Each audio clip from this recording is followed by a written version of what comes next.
Hi, my name is Nikki Job, and I'm in Professor Underdown's class, and today I'm going to be talking about what is the special education teacher's role in supporting learning, improving, planning, and practice, upholding professional expectations and ethics, and collaboratively advancing the profession. First of all, what is the special education teacher's role in supporting learning? Special educators are here to help children or adults. It doesn't really there's really no age limit to excel in their learning abilities. It is very important for us as special education teachers to look at each student as an individual. What's good for one student might not be good for another. So we need to make sure that we take all of their skills, all of their abilities, and we put it into the best program that we can have for those students. For us as special education teachers, we need to make sure that we are also looking for ways to improve the way we teach our students. It's important to take information from your colleagues, from other professionals, from people who have the experience. It's important to learn from them. I don't necessarily sit down and interview seasoned teachers, but I will observe. And if I see somebody walking through the hall, if I see them dealing with a student on a one-on-one basis, I will always observe and I will always see, is this something that I can take and put into use in my classroom? Is this something I can use when I have the same situation arise? It's very important to get as much information as you can from these other teachers because they have seen a lot and they can help us in our situations and in our classrooms. It's also very important for teachers, special education teachers, to have a plan. Because if you don't have a plan as a special education teacher, or any teacher for that matter, the students will. You need to have a plan. You need to have it in action. You need to make sure that you know what you're doing, and you need to make sure that you're able to implement that plan. Now, of course, education is not a regimented, scheduled program. Things come up during the day. Students are variables. Things change. So we as educators need to make sure that we're able to adapt.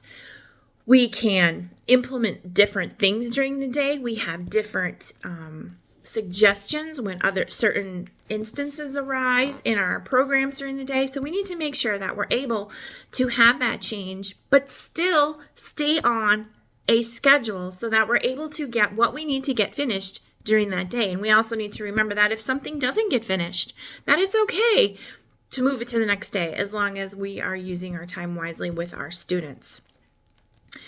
Upholding professional and expectations and ethics is very important in any educational field, but especially in special education, because everything you know about a student, their history, their medical history, their background, everything is confidential. You don't want to be gabbing about students with other people, with parents, with anybody. It's not anybody's business but between you and whoever needs to know that information.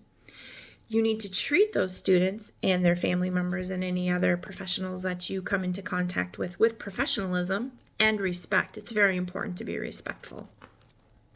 You need to keep those expectations and those ethics very close to your heart, because it's important to show professionalism when you're dealing with delicate situations. And it's very important to make sure that these people know that you care about them and that you feel that they're just as important to you as anybody else is.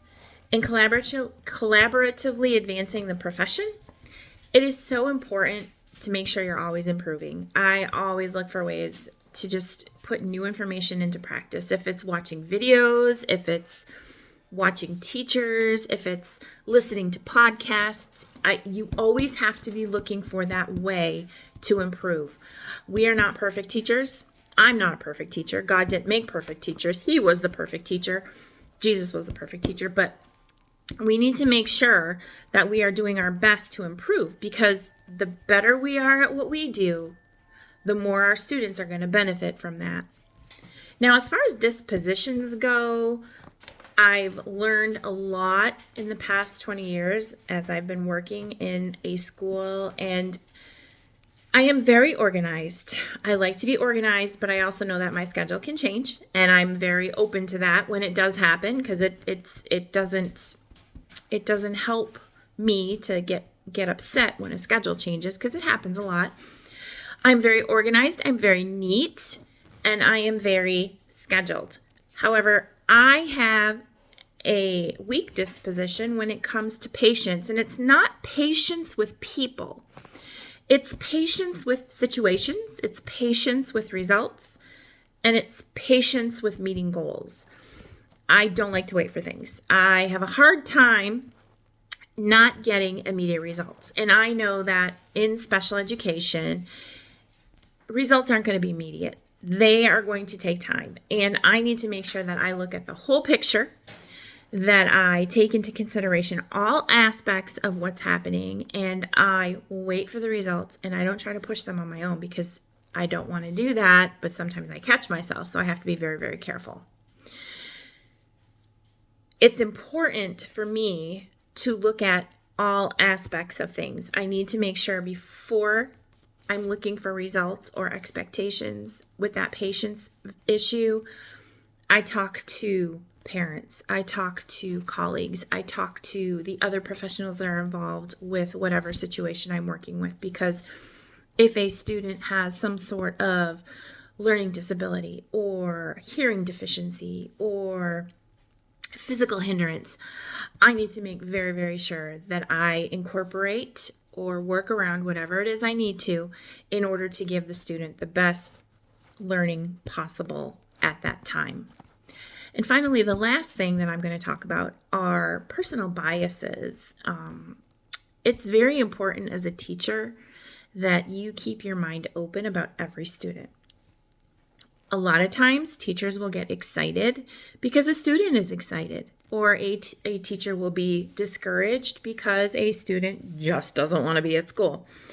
It is very important to make sure that you treat all of the students equally as far as answering questions, talking about their personal life, things they did at, during holidays, their sports they're playing in, anything that might be their hobbies. It's very important to treat each student the same that way. Now, academically, of course, each student is going to have a different learning plan because they're on different levels.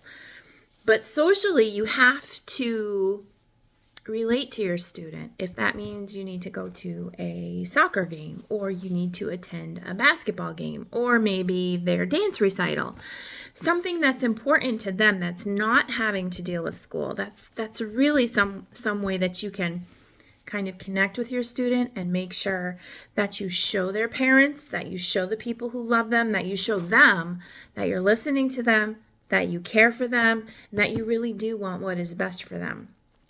Now, if you do have bias towards your students, which, we're humans, sometimes it happens, you have to be very, very careful, because you can start to treat a student different, and the student is going to notice it. They notice. I'm a firm believer that students know. They know if you love them. They know if you like them. I think they do that. They know that. And you have to be very careful. You have to be very careful that a student doesn't make you mad and then you don't call on them for a day. Or a parent says something wrong to you and you don't talk to them for 3 weeks. You have to be very careful. Be professional. It's always about being professional. It's always about doing the right thing. And when you mess up, say you're sorry. Admit you did wrong. It's okay to admit you did wrong. And that's important to do, because that'll build your relationship back up with anybody that you may have hurt. But as special education teachers, we really need to remember that all students have the right to learn. All students can learn. Maybe not at the same ability or the same level, but they all can learn, and that they all deserve to get the best education for them.